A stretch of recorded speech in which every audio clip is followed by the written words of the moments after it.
Setting the ball rolling, I'd start off with Sonali Rastogi. New smart green print for architecture.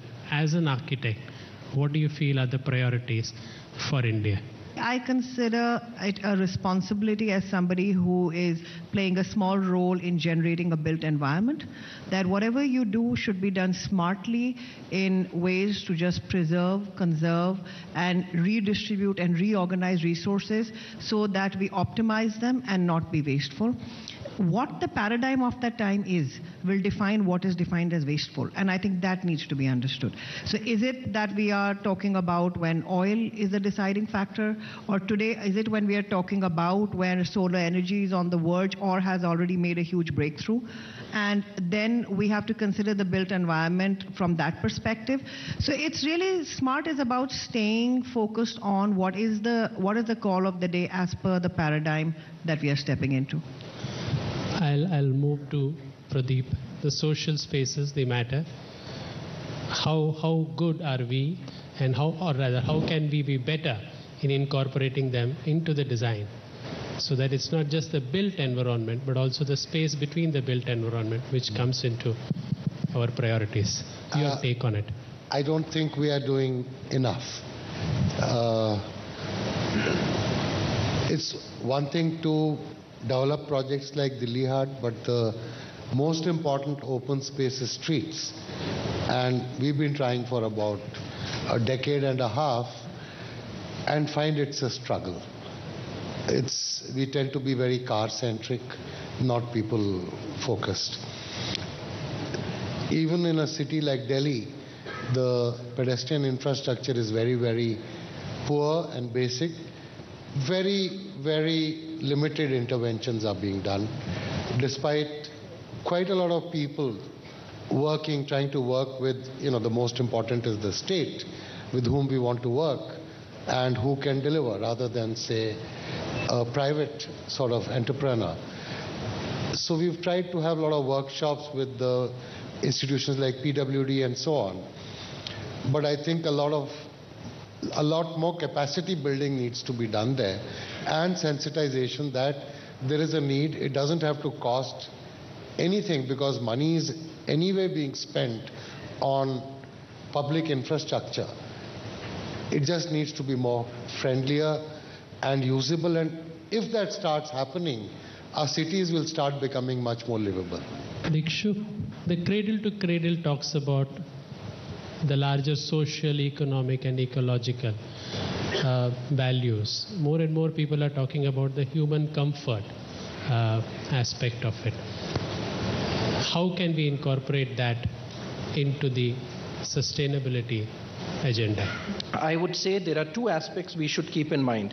One is the tangible benefits that come through such a system, but we should not forget that there is an intangible benefit to this as well, which is what you were asking, I guess. And the intangible benefit is that if we use there is so much that has happened in this country in the last 15 to 20 years about just aping a certain technology, aping even architectural styles, a lot of times of the West. But why do we forget that there is recycling or cradle-to-cradle concept also in terms of our culture, in terms of our art, in terms of our vernacular systems? So if we can use those as well, I think there's a strong pitch for C2C in that. I'll move to Pranab. As developer, what's your take on cradle to cradle and sustainability? When we talk about sustainability and issues, in some cities of India, I would say 60 to 70% of India, people are still grappling with things like water, sanitation, issues like these. And they are just getting more and more grave and serious. So I think this is a very, very big issue. And today what's happening in Chennai or what's happening in Delhi is very, very serious.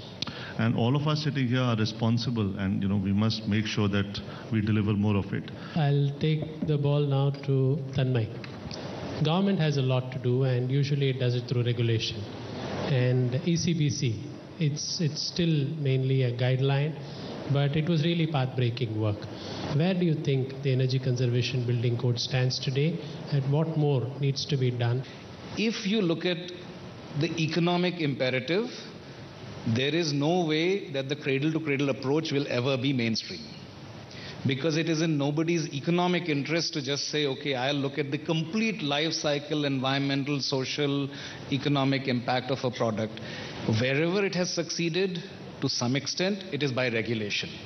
Therefore, it has to be ingrained in a lot of policies and regulations in a certain way. But at the same time, there is one aspect of this which is very contextual right now, which is from the employment and economic aspects of doing this new generation, new industry, new kind of a green ecosystem of jobs that can only come if you look at it this way, because otherwise we'll be importing technologies, products, systems, maybe setting up a factory here to manufacture it, and that's about it. Whereas again, if I look at the examples of work done where, if you look at the Indian way of, say, making a building and look at what are the advantages of the best in the Western world, and again, I'm going back to what Mr. Santanam said, there is an innovation that connects the two because we have the learnings from there. I can foresee that we will have a new generation of industries that will cater only to this. And finally, construction sector, one of the largest employment generators, has the ability to disseminate this money and the economic power of this to the last person who actually makes the building. Griha, I come back to you, Sonali. Griha rating, what else do you think it needs to have if you were to think of a Griha 2.0? Well, with sustainable thinking. And rating systems are very, very important because there is one change when there is a systemic shift towards sustainable thinking. There is another one which you're able to gauge what you do. Today, talking about smart, I mean, we count steps on our phone, how much do we walk? And it surprises us. Look, we're not walking 10,000, we're actually walking 2,000 steps in a day. We think we're active people, but we are not. So rating kind of plays that watchguard role, and it's a checklist. So you're able to gauge, oh really, am I really not being that sustainable? So it kind of gives you, okay, if I can not do this, maybe I do that. But it gives you a way of, I think, a watchdog on your own conscience. And for me personally, that is one of the most important roles that a rating system plays. Pradeep, I come to you now. How do we take this entire movement forward in terms of a collaboration between industry, students, government, so that we take this movement forward? One, I think, is that the green building movement in the country has reached a certain level of acceptance as well as maturity very rapidly. So I think the tough part is over. What you need to do is perhaps take it to the next level to make things even more contextual than they are. They are fairly relevant to the Indian conditions at the moment. I mean, my reservation is that the number of design schools and engineering colleges that we have in the country today, perhaps you don't have adequate number of teachers who are properly trained. The students are bright, the young people catch on things very, very quickly. So I think we need to address the issue of teachers rather than the students. Teach the teachers first. Teach the teachers first, I think. I take it to you, Pranav. You're, of course, a very important developer. You also run the largest private school. What's your take on teach the teachers and teach the students aspect? I think teaching the youth, especially the new and upcoming architects, is very, very important because once they learn it from the beginning, they'll take it forward. All the schools, all the colleges should talk about it. I think even in schools, why only in colleges? I think even in schools, when kids are young, when they're growing up, there should be a case on sustainability and, the issues that we are facing. Because as responsible people, we have to teach them since they get into school. So it should be a subject, actually. Thanks. I take the ball to Dikshu. So it started off as a trend, and it's gathering momentum. 10 years from now, how many design studios do you see using C2C as a standard? This is, of course, a promising trend, and I don't think there's any looking back on it. But if we really wanted to even gather more steam than what we anticipate it will be, the way it's going, I think it has to be completely a change in mindset in society all the way through.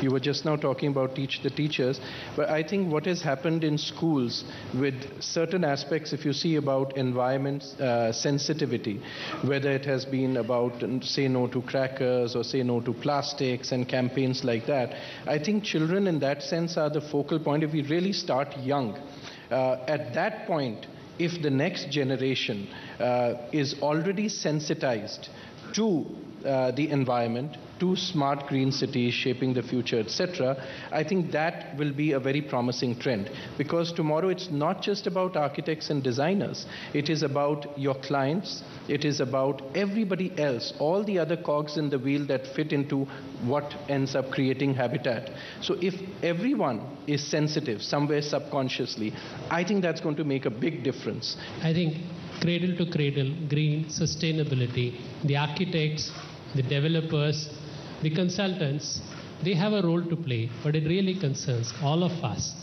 And with that thought, we will conclude today's meeting, and hopefully we will do more about it. Beyond the architects, beyond the developers, and beyond the consultants, we as lay people, as consumers, we will do more about cradle and cradle, cradle to cradle, and green and sustainability. With that thought, I close today's session. Thank you, ladies and gentlemen.